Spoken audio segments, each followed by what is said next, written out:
and welcome to the podcast of Loughborough University's Institute of Advanced Studies, a podcast where our international fellows discuss the most pressing issues of today that we're all facing and share their exciting research ideas. We hope you enjoy today's talk. Thank you for tuning in.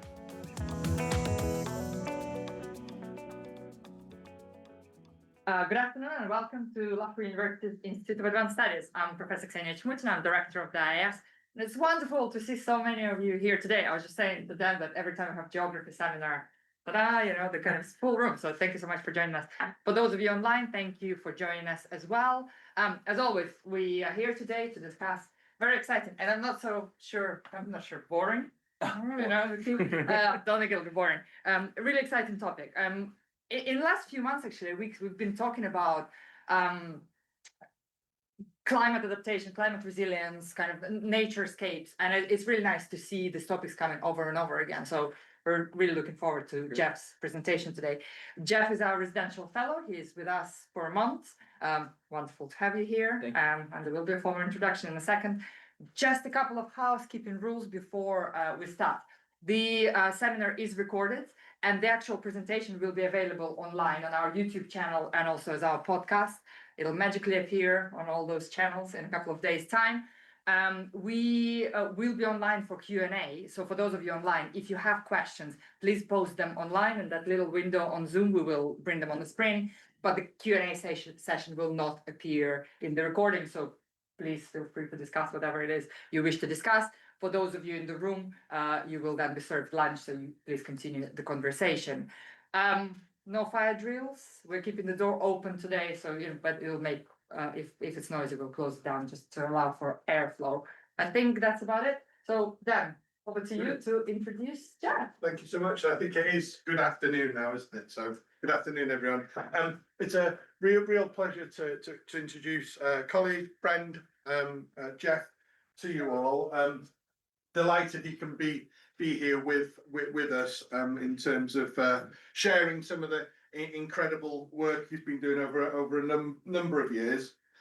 Jeff's an internationally recognised scholar, works in sediment transport, river, coastal morphodynamics, and also into the sedimentary deposits. So those signatures that are left in the rock record over long periods of time. And I'm sure he'll talk through a whole range of this, but also what it might mean for society and resilience and some of the things that Ksenia's just been talking about in terms of adaptation and climate change as well. Jeff is currently an associate professor at Texas Tech in the Department of Geosciences, where he leads a research group looking at all of these sorts of sedimentary processes and how they shape some of the world's most dynamic and interesting landscapes. Jeff's got a strong foundation in field science, but couples that with both experimental and theoretical investigations as well. And his work has spanned the globe. He's doing some incredible work out in the Amazon. I was fortunate enough to work with Jeff in a couple of places in the US and also out on the Yellow River in China. But Jeff's also worked out on lots of work on the Mississippi system as well, and looking at the coastal interactions of that large river system as well. And throughout all of that, it's really looking at those impacts of anthropogenic change, climate change, and what it means for those coastal systems. Jeff's work also reaches, I'm sure he'll colour some of this for us as well, reaches through transdisciplinary connectivity as well, really at the heart of lots of what the IIS is about. His findings of his research have an impact on people, on lives and livelihoods around the world as well, and he collaborates really widely as well, from engineering into the social sciences, into humanities and policymakers as well. So really translating sediment dynamics, sediment transport into actionable knowledge as well. We're really fortunate to have him here with us. I'm really looking forward to his talk and the insights that he'll share with us today. And perhaps most importantly, I'm really interested in what's on the reverse of that sign. Probably says something like, keep out with Jeff, with him being on the other side of the boundary there. But Jeff, over to you, really looking forward to your talk. Well, thank you very much for that wonderful introduction, Dan. And it's a pleasure to be here. very grateful to Loughborough University and the Institute of Advanced Studies for the opportunity to come out here for a month this summer and spend time. I've had wonderful interactions thus far with colleagues from civil engineering as well as geography and mixed in between, both students and researchers and professors alike. So it's been a very interesting and thought-provoking set of weeks and discussions that I've been able to embark on. This study that I'm going to present to you today is a work in progress. It's something that I've been collaborating with a master's student who just graduated and is now matriculating into a PhD program, and he's studying under me. That's John Nelson here. This is also in collaboration with two other professors. This is Gaku Tanaka from Hokkaido University in Japan, and Professor Gary Parker, who's emeritus now, but he's at the University of Illinois. The picture that you're looking at here is Cedar Creek, which is in central Minnesota. There's a few things that I want to point out before we get started in our talk today. This creek is approximately 10 to 15 meters in width, and it's variable. You can see it here. The bank lines that you see here are unique insofar as that they are not comprised of inorganic sediment, which is the traditional viewpoint of both stream and river systems around the globe. What they have instead of sediment or inorganic sediment is organic sediment that is built by this vegetal matter that you see here, this tall grass that is growing atop of itself. And so these are what we call peat streams, lacking much in the way of inorganic sediment, traditional sand and mud, and replacing that instead with vegetal matter. That doesn't mean that there's a pure absence of inorganic sediment. In fact, you can see perhaps on the margins here, as well as over here, there are topographic highs. And these are bounding bluffs that are built by drumlins and eskers, which are glacial deposits that were made during the last glacial period, roughly 17 to 20,000 years ago. And these drumlin and esker highlands that bound the valley that is now filling with peat are comprised of sand and gravel. So where the river, or the creek in this case, can abut against these high bluffs here, it can acquire some inorganic sediment. And there are a few locations where that comes in, and you'll see why that's important. But this is just to set the framework for y'all here.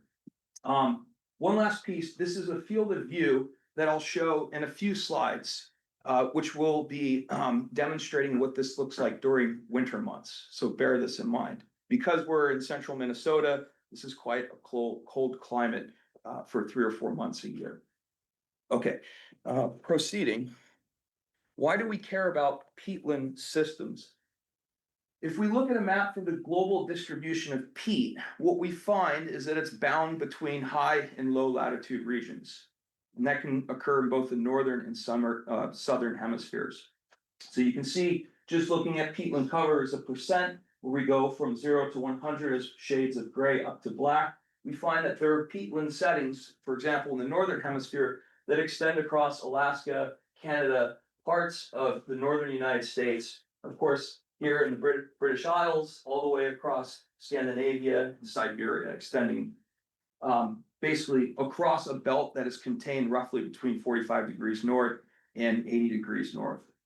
We find as well that there are peatland settings in equatorial regions, so low latitude settings. These function similarly, but have uniquenesses that are different from high latitude systems. We won't get into that today, but we will discuss some of the aspects driving the dynamics in these high latitude peat systems. Peatlands are important, critical environmental habitat on Earth. They cover 3% of Earth's land surface. That may seem nominal, but they possess 30% of sequestered organic carbon. So if we just add up the organic carbon as it's distributed across Earth's terrestrial landscapes, despite only covering 3%, they have roughly something close to a third of its organic carbon. So we think about this storage of carbon, essentially what it is it's sequestered atmospheric carbon. The peat itself is built by vegetal matter that goes through a photosynthetic process of building its biostructure, which is eventually buried and sequestered. So in essence, you're capturing CO2 from the atmosphere, burying it and preserving it in perpetuity. The distribution, of course, as I noted, is primarily low in high latitudes with little and mid-latitude regions. Okay, my study, this study that I'm going to present to you today, focuses on high latitude but subarctic peatland settings. Most of these environments developed after the last glacial maximum, timed at about 17,000 years ago. This is a time period when glaciers, continental glaciers, were retreating across North America and Northern Europe. And in their wake, they were leaving behind large deposits of sediment.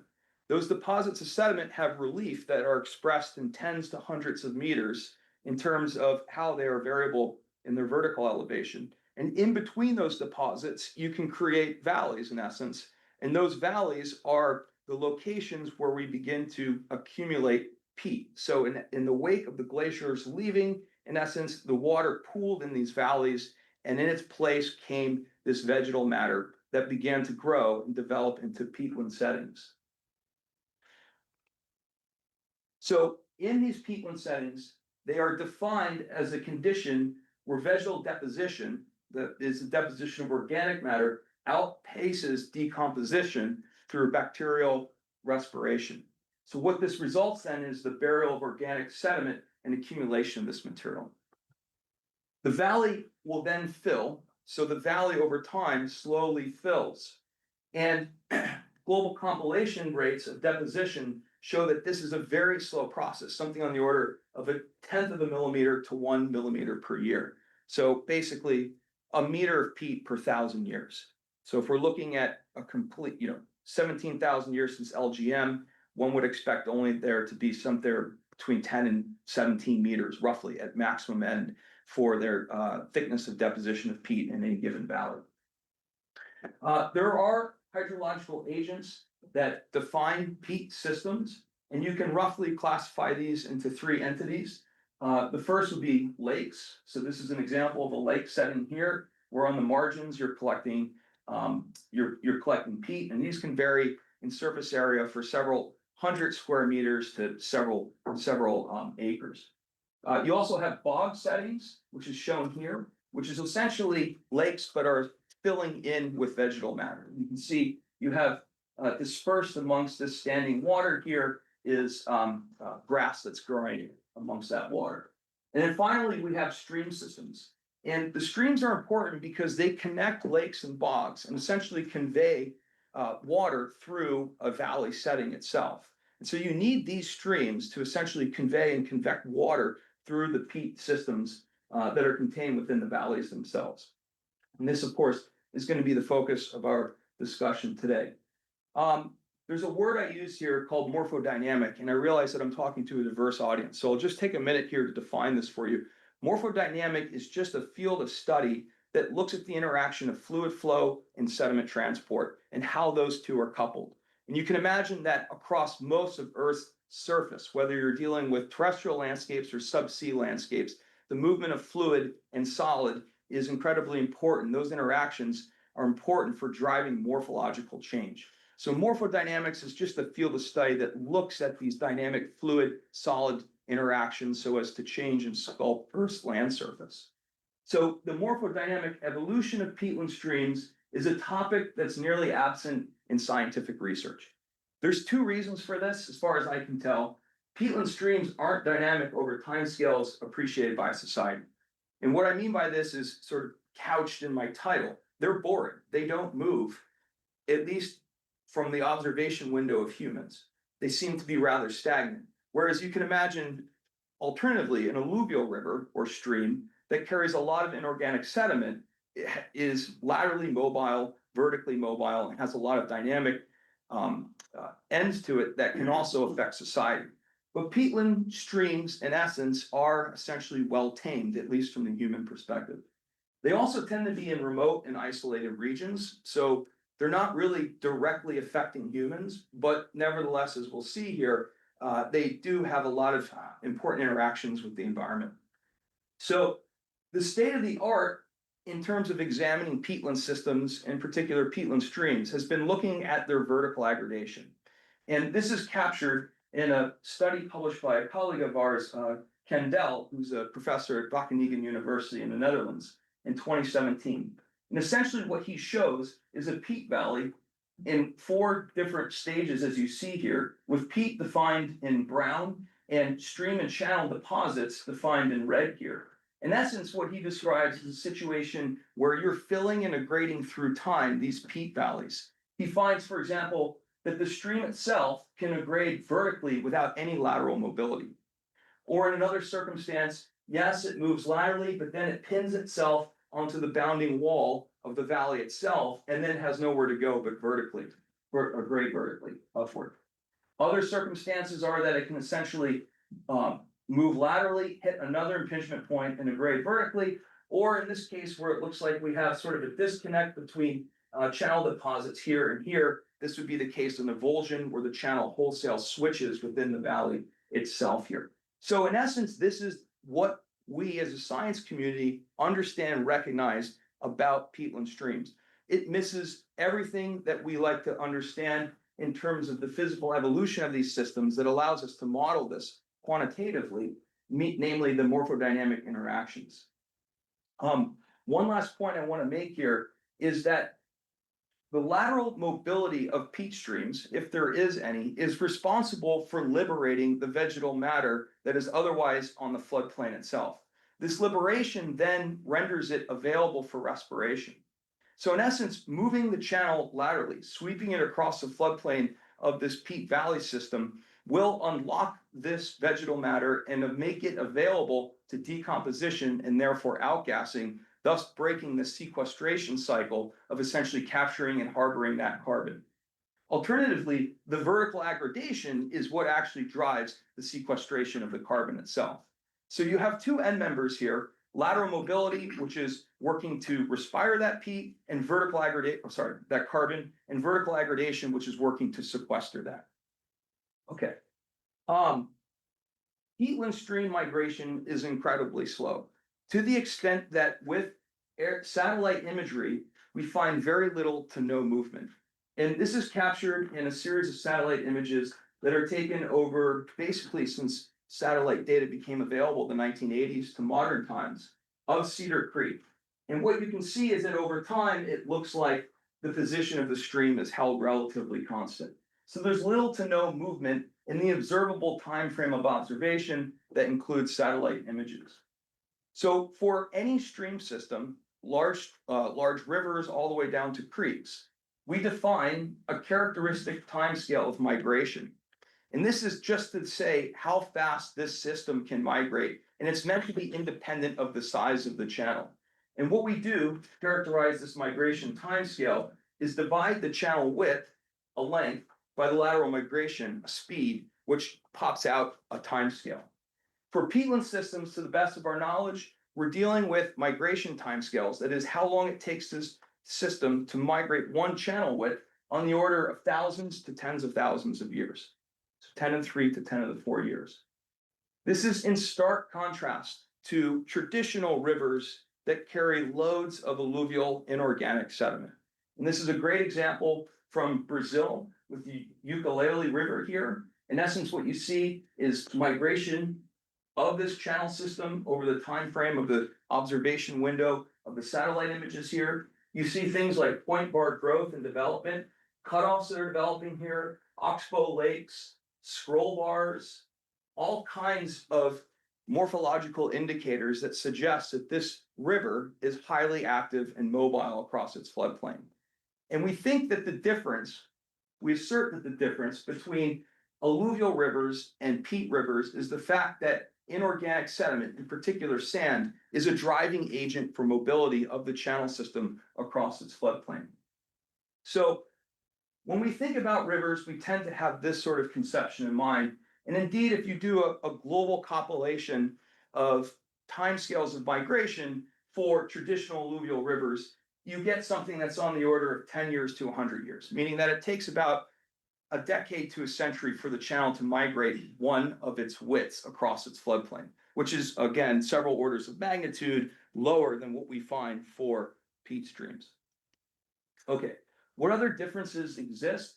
I've just grabbed a couple of satellite images here that show on the top traditional alluvial rivers that have, of course, oxbow lakes, scroll bars, nice, beautiful sandy point bars, cut banks, all diagnostic of lateral migration across its channel floodplain. And in these lower two panels here, peat streams that we find in Minnesota. So the first thing that kind of comes out is we have this curvy versus jagged stream profile. That is, if we look at how that channel system is, in essence, sinuous across its landscape, it seems that the alluvial channels are much more curvy, whereas these peat streams are much more jagged, meaning they have these sort of sharp bends to them. And likely that is associated with the fact that the alluvial channels are carrying loads of organic sand. There's also, as I've already noted, a difference in the prevalence of scroll bars, point bars, between these two systems, as you see here.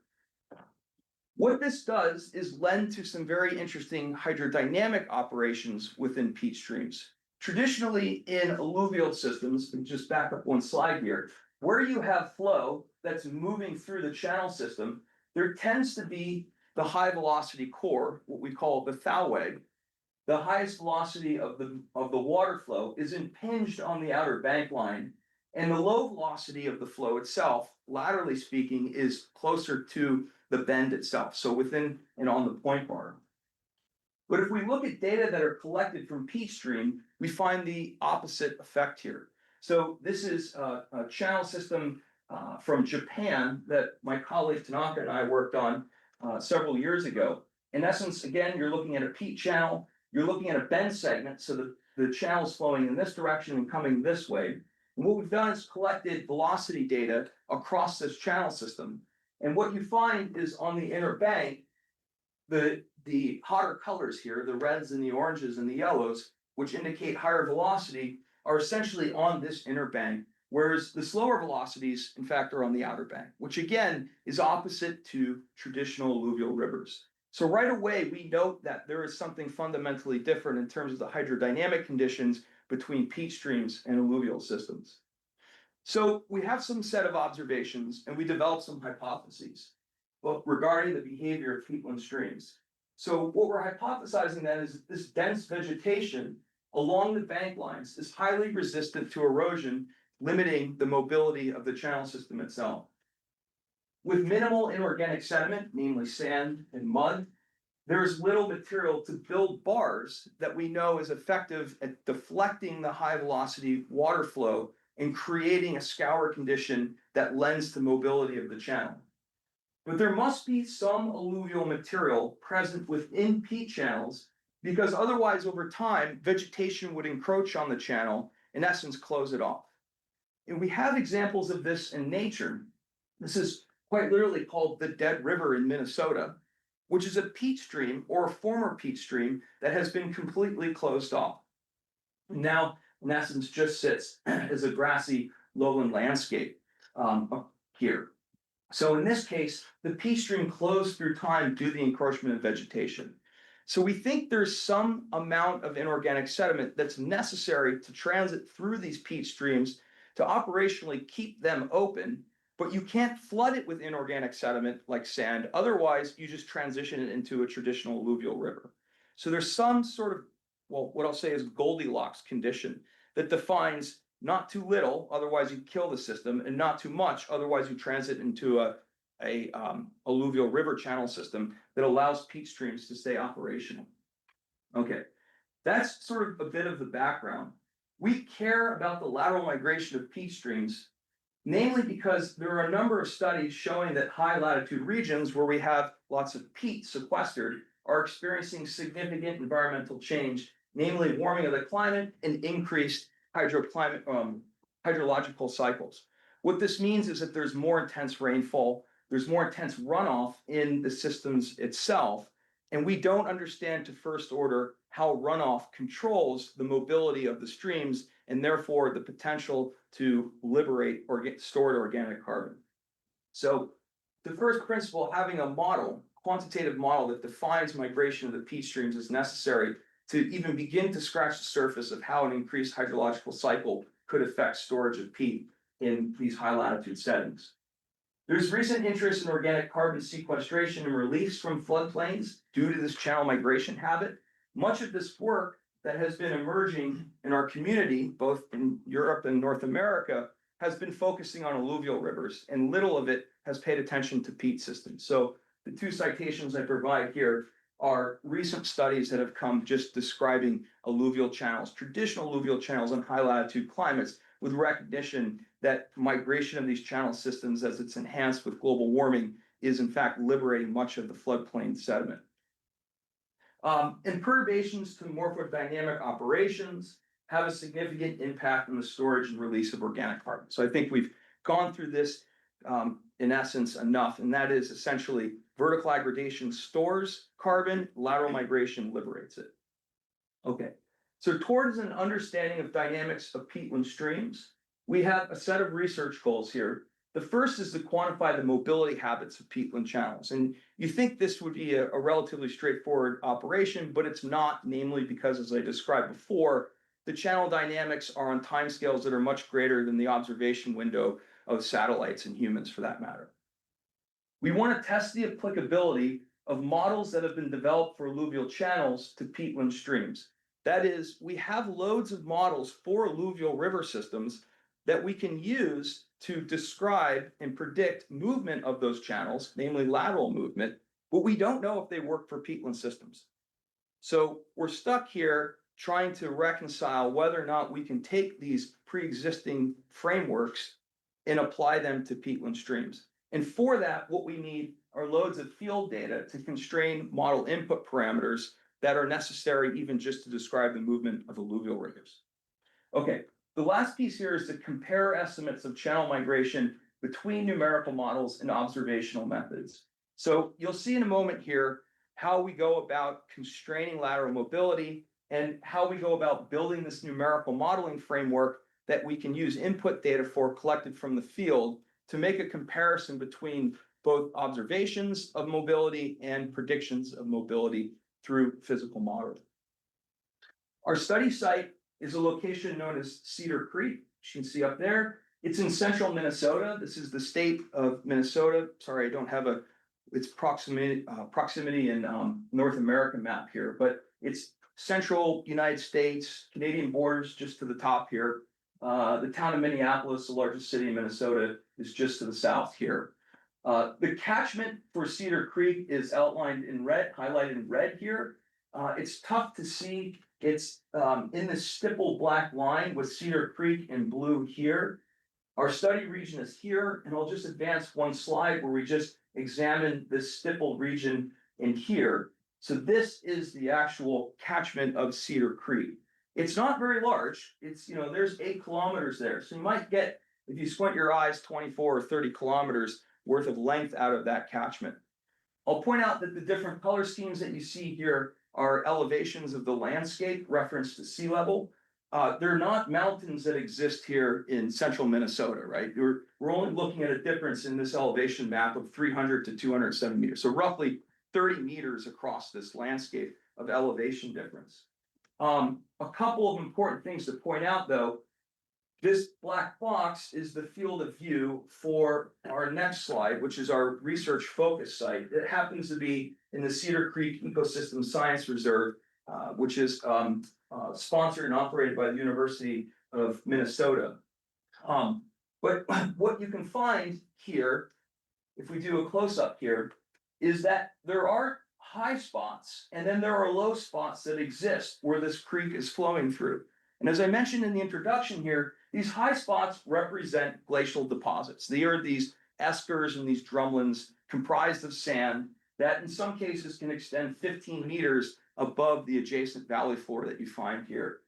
So our Cedar Creek flows from north to south, so from the top of the screen down to the bottom of the screen here. We're going to look at 2 discrete subregions of this. The first is outlined in this red box here, and the second is in this box labeled D here. The important differences between these 2 subreaches that we're examining is that where we have this upstream channel reach here, you can see that the system itself is free from interaction with any of the bounding sidewalls, the valley margins that are comprised of the sand itself. So this system, in essence, besides where it interacts here, is flowing for several kilometers within a bog, within a peat floodplain bog that is devoid of any introduction or any alluvial sediment. Whereas if we go down to the downstream channel reach here, what you find is that Cedar Creek goes through a pinch point, a topographic pinch point here that represents, again, sand and gravelly deposits that are found as glacial deposits. So in essence, there's much more interaction between Cedar Creek and the adjacent bounding topographic bluffs that could introduce inorganic sediment into the system. And we'll see why that's important here momentarily. Just as a bit of overlay here, this is just a satellite image, same field of view for what you see with this digital elevation model here. And then C and D here represent close-up pictures of our two subreaches, upstream and downstream. Okay, so we have a number of efforts that we've pursued in the last 2 years with this study regarding field studies. The first is imagery analysis that compares 8 years of aerial photographs and satellite images to see if there's any purchase point, any foothold we can get in terms of looking at lateral mobility over the time scale of several decades. The second is hydrological data. We've collected for a variety of flow conditions at Cedar Creek. This is necessary to analyze the stress that is applied to both the bed and the sidewalls in order to compare that stress, that fluid stress, to the stress that would be required to liberate peat or otherwise move inorganic sediment like sand. Sediment coring, we've collected loads of sediment cores to assess the composition of both the channel and floodplain material and analyze the relative distributions of vegetal and inorganic material that comprises the valley fill. So you'll see why this is important here momentarily. The added benefit is that this provides, of course, plenty of vegetation that we can use for C14 dating. And I will say, and you'll see here momentarily, time constraints within the system are incredibly important for understanding the dynamics of the channel system. The last piece here are bathymetric data to constrain channel geometry. The most recent survey was just conducted last month. These data are still being processed, so I can't show them to you, but they are necessary input parameters to bound any sort of numerical modeling that one would try to assert to understand the movement of these channel systems. Okay, the first piece here is data mining, where we went to the University of Minnesota map library, went down into the bowels of this place and asked the librarian there if he could extract photos from the 1930s that were collected with a bi-wing aircraft with a large camera attached to it, essentially mapping out and taking photographs of the agricultural areas that were all around the state of Minnesota. He had no clue as to why we were interested in looking at these ag field photographs from the 1930s, but he was very helpful indeed and found, within these volumes and volumes and stacks of photos for decades and across the state, was able to unearth a number of these sorts of photos that you see here. Here's my student, John Nelson, and collaborator Gary Parker, looking diligently at these different photographs for these different creek systems across the state of Minnesota. We are lucky that, essentially as soon as we were able to build fixed wing aircraft, that the state of Minnesota decided it was a worthwhile pursuit in the 1930s to attach cameras to them to take these photographs. This is unusual for most states in the US. I don't think aerial photography of landscapes emerged until the 1960s and 70s for most places. But yes, we have this nice deep bench of photographs dating back almost 100 years now. We were able to essentially take those photographs, georeference them in a geographical information system software, and map out the channel center line for our study reaches. So on the left here, we have the upstream study reach, and on the right here, we have our downstream study reach. The colors that you see here indicate the channel center lines for the different sets of data that were collected over a time scale of several decades here. And the first thing that you can see is that in this upstream channel reach, maybe if you squint your eyes a little bit, you can reconcile some mobility from decade to decade here. But I'm going to be truthful to y'all. Within the resolution of this particular sets of photographs, it's probably meaningless. Meaning that this is essentially a stagnated system, and any of these sorts of movements that you see here are just something to do with georeferencing error in the GIS software. Alternatively, if you look downstream, you actually do see some evidence of migration here. This is the downstream channel section, whereas I mentioned prior, the channel system is passing through this pinch point in collecting inorganic sandy sediment. And so if we try to calculate this timescale of migration, which I had presented earlier is just the channel width divided by mobility, we can't reconcile anything upstream, so we just put a couple question marks there because we have no evidence for mobility. But downstream, we get something that's on the order of 500 to 1,000 years. And that's just based on the variability of both the width and the migration rates that we measure as part of the movement of these channel center lines over roughly 3 decades. Okay, so we're on to something here, maybe 10 to the 2 to 10 to the 3 years in terms of channel mobility for the downstream section. All right. To characterize the hydrology of the system, we presented you a longitudinal study that looks at long-term data that were collected from winter until summer. And so we went out in March, and this is what that field site looks like in March. So I mentioned at the beginning of my talk with my title slide that I'll refer back to a slide that shows what it looks like in the winter. And this is it. It's the same field of view that I showed you at the beginning. Of course, the grass is now buried under snow cover. The creek, interestingly enough, doesn't freeze because it's constantly groundwater fed. And so that water is essentially above 0 degrees Celsius. And so only rarely when you get -40 conditions in Minnesota will you get a thin veneer of ice over top of the creek. But it does stay liquid throughout the year, mostly. We have to build our hydraulic data sets or we have to instrument our the creek to get our hydraulic data sets in the winter.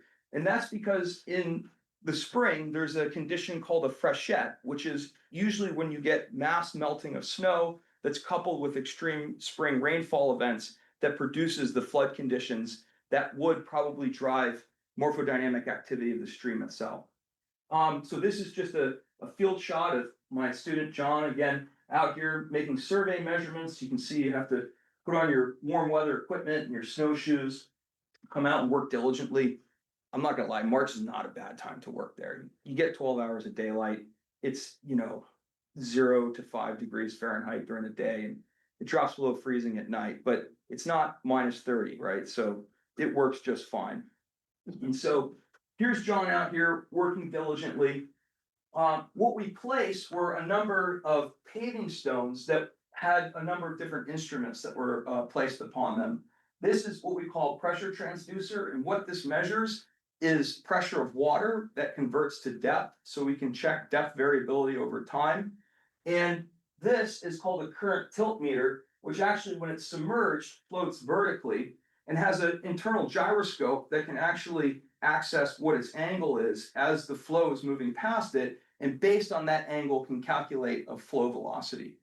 So we have a means to measure flow velocity and a means to measure water depth in the channel. So we placed a number of these paving stones in a bend segment, a classic bend segment of the upstream channel reach. And this is what I'm showing you here. This dashed red line that you see is this particular bend segment here. We have 4 paving stones that were placed, so 4 positions of instrumentation.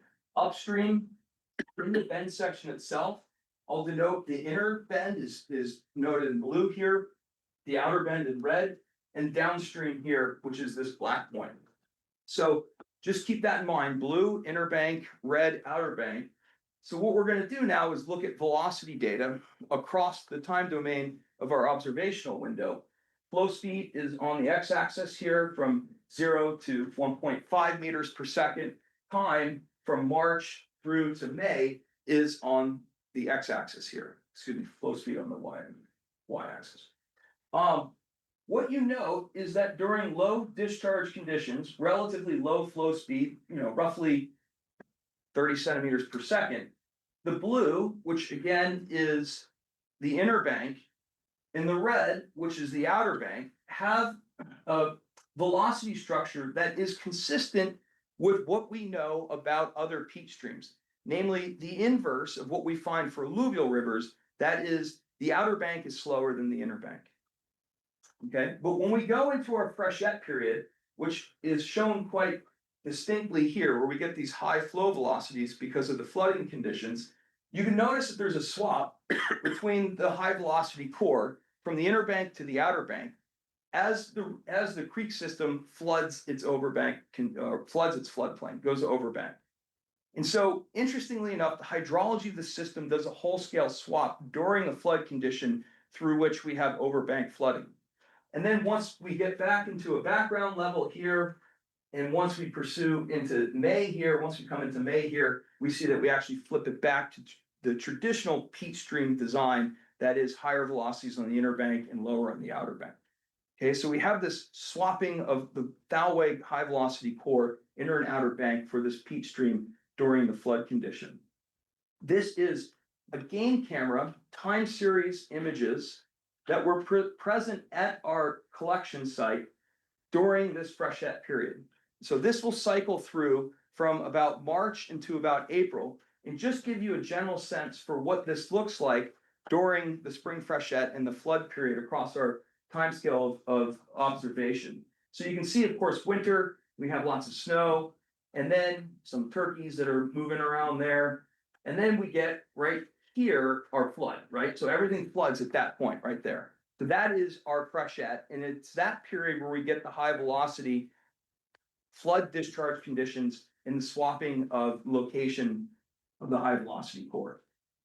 Okay, we also pursued several coring strategies here. What we find is transects and locations of cores collected both upstream and downstream. These are 3-meter long, essentially pipes, aluminum pipes that have a diameter of 7.5 centimeters. We call them vibra cores because we have a backpack vibrator, which I was wearing right here. It's a concrete vibrator. It's used in the construction industry to set concrete onto rebar. In essence, what you do is you attach it to your 3-meter long aluminum pipe and drive it into the channel and or floodplain deposits. And you can collect this core and bring it out, open it up, and you can begin to examine what the subsurface composition is. I'll just note here, for our upstream cores, what we find is a lot of this black, and that black is just peat. What you see in these layers of sort of lighter color material, that's traditional inorganic sand. So that's what we find typically with alluvial systems. If you note the 3 cores that we've collected downstream that I present here, there's this mixing between both peat and sand here, and it looks as though this mixing is more prominent. So the sand is more prominent in the downstream than what we find in the upstream, and we'll see why that's important here momentarily. So if we look at what the upstream cores are showing us, what I've done here is just drawn an elevation profile across a point bar for the upstream transect. The water surface elevation is denoted here with this blue dashed line that you see. So this is the primary channel. The core that we collected in the channel here has just a smidgen of peat at the top, but in essence has sand that goes all the way down to its base. Okay. If we look at other locations in the upstream section, what we find is that away from the channel, we have in essence nothing but peat. So in the channel, loads of sand as far as we can collect this core, and everything outside of that seems to be peat. So if we couch this into the model of Kendall that I showed prior, in essence what we think we have here is a channel system and a peat system that are grading vertically so as to give you continuous sand in the channel and peat on the outside, which is consistent with our understanding of the aerial images that show no lateral migration of this channel. So in essence, this channel is stuck in place as is shown within the cores of peat, all in the floodplain, and sand in the channel system itself. If we take radiocarbon dating, we can constrain the rate of deposition, and this is on the order of 1/10 to 1/3 of a millimeter per year. So nicely within that window of the global compilation that I showed prior that shows about 1/10 to 1 millimeter per year in terms of peat deposition rates. Downstream is a completely different story. What we find is that the sand is intermixed with the peat, as we can see throughout these cores here. This is the primary channel that you see here. And so this sand itself is coarse material. It's the same grain size that one would find if you were to collect a sample from the channel itself here. So we think that these sands that you find, these embodiments of sand that you see here, are in fact representative of prior locations of the channel Thalweg at some time in the distant past. So this is interesting of itself because it's wholly unique from the upstream location. The other piece that we can do with this is that if we assume that this sand here is reflective of channel sand deposits at some time in the past, we can take age constraints for organic matter within the sand itself, project the lateral distance of the channel at its former location to its current location, and essentially divide that by the age of the sand deposit to come back out with a rate of lateral mobility, assuming that this system is then aggrading and migrating laterally across its floodplain system. So it's an independent method to check lateral mobility, at least in the downstream location where we think we observe lateral mobility against, in essence, the aerial imagery that I showed.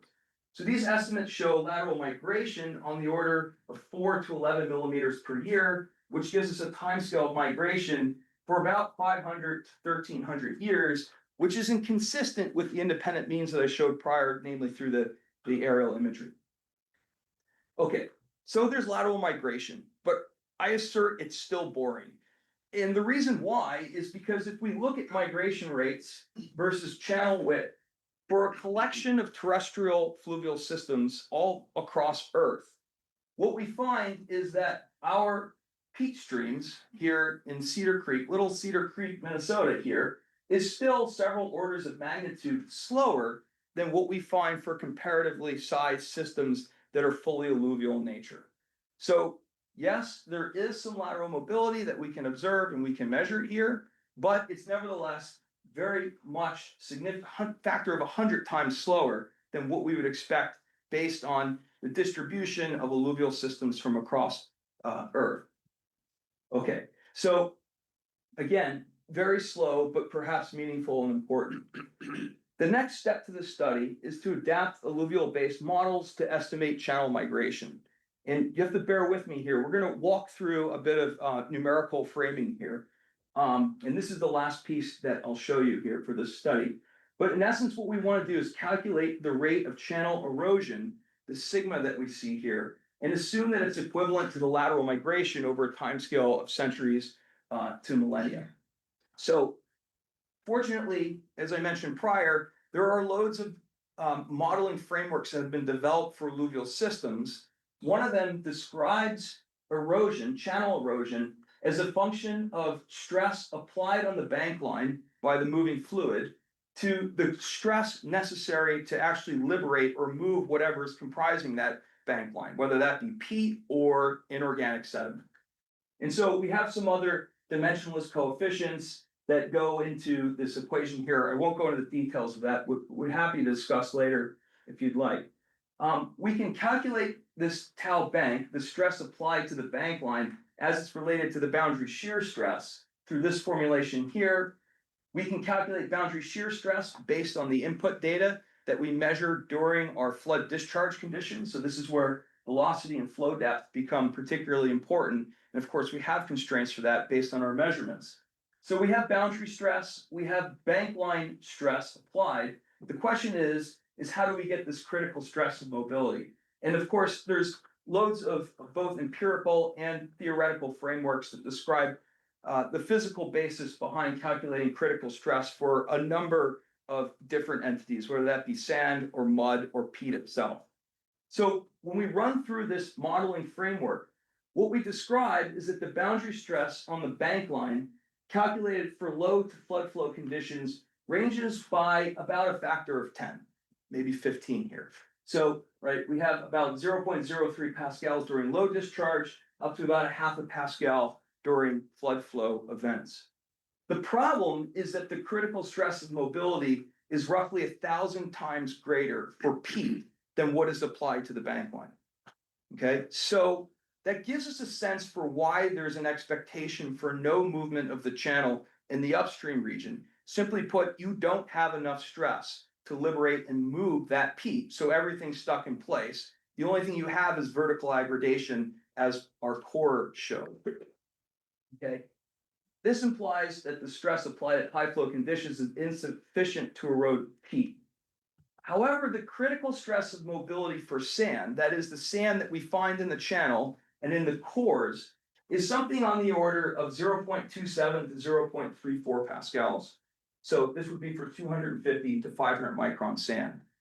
So right away, we can see that during flood conditions, we exceed the critical stress and mobility for sand. So maybe we're onto something here. This indicates that sand is readily transported during flood events.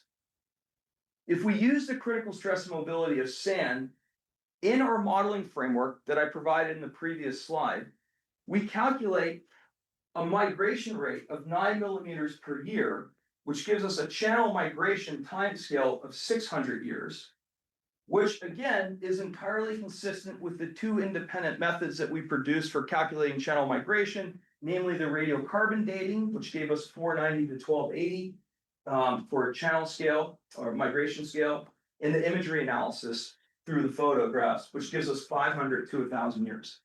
So the point here is using this framework, this physics-based framework that describes lateral mobility of an alluvial channel system, we get results that are consistent with two independent methods that are used to calculate channel migration of this system. But this is for a particular reach, that is the downstream reach, where we know we have this mixture of sand and peat. So we breathe a little bit of a sigh of relief here, because what it indicates is that we can possibly leverage previously defined models into peat systems, so long as there is sediment within that peat system itself.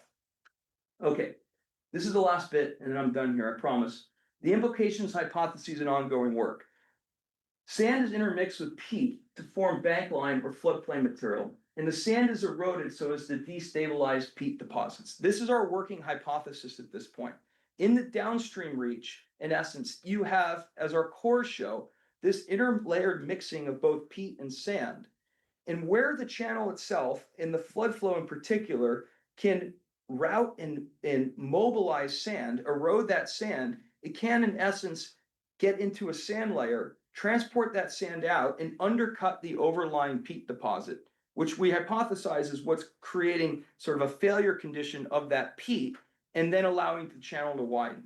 In essence, that erosion of the bank line allows the channel to step laterally across its floodplain. But you have to have this intermixed sand and peat. That's the starting point. The problem is that we're left with the chicken and the egg conundrum, and that is, how did the sand get there in the first place?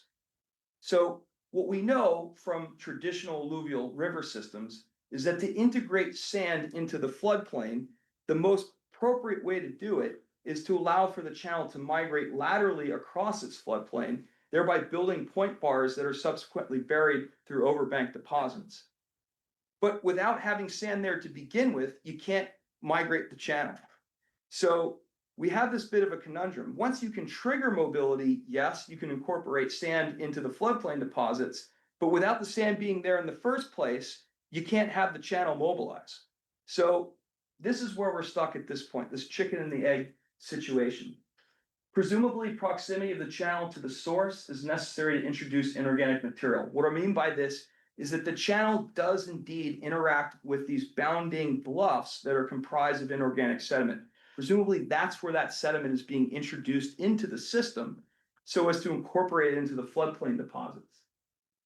But how do we deposit sand on the floodplain?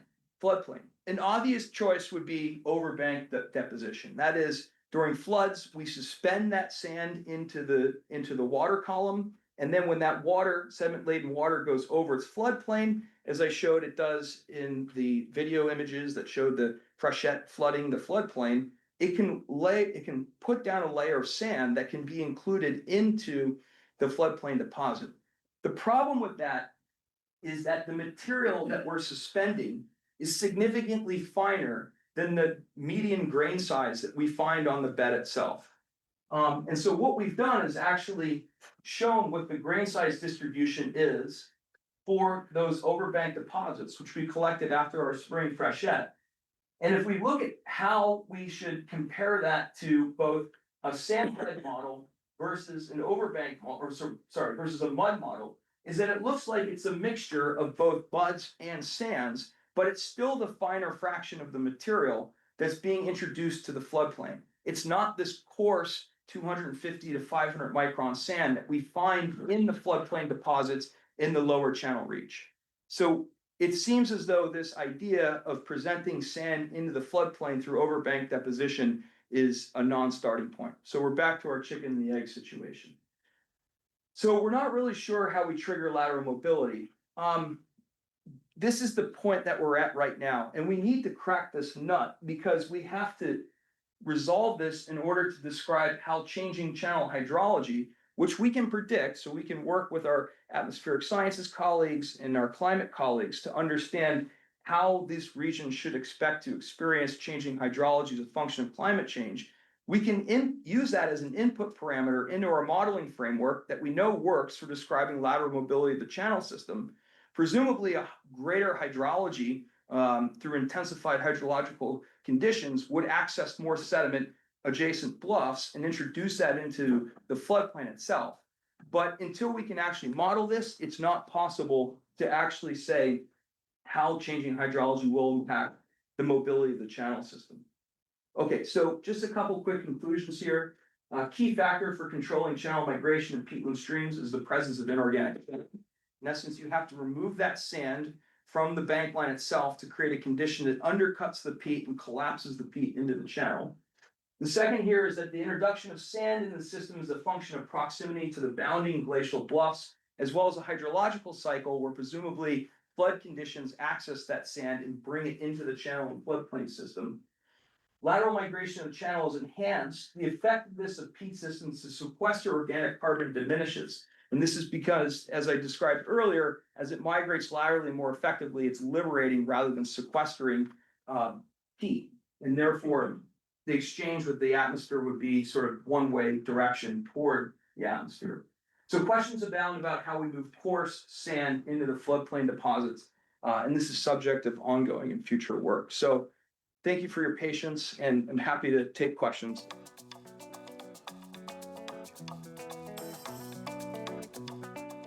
Thank you for listening to the podcast of Loughborough University's Institute of Advanced Studies. A quick reminder about how to stay connected. You can find us on Blue Sky, LinkedIn, and Instagram, and you can also watch the presentations on YouTube. The podcast is available on all the major platforms. Please download, share, and most importantly, subscribe. See you next time.